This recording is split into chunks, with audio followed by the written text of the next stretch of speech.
Amerikan barruan uretan eta belarretan aurkitu genuen. Eta gure ibilbidea izan zen Antzebarako zubipikan Kirolegi aldeakan. Eta urengo taldeak esango ego zer aurkitu genuen. Irguan geha errekara.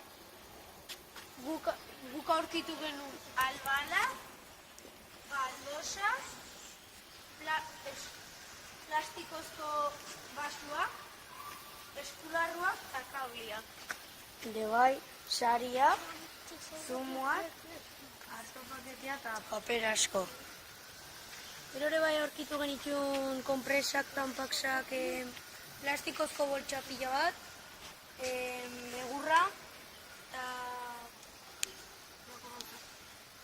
Nire bai, atun latak, burnila, kotxean freno handizko bat, pika-pika eta txakak. Eta guain, ez dagoela lurrea berretara potxagatik ondo ligatzen. Pues, lehenengo eta behin ezin dagoeta zeba, beste, errekara eta belarretara zeba, basura zerbait. Eta auzolanean eta denak elkarrekin errekaratu duetan, ze gehioz ekintzen da eta txara da. Eta ere bai, botatzen badu osorko animaliak ikutzen. Auzolanarekin herria zuen. Maite ditu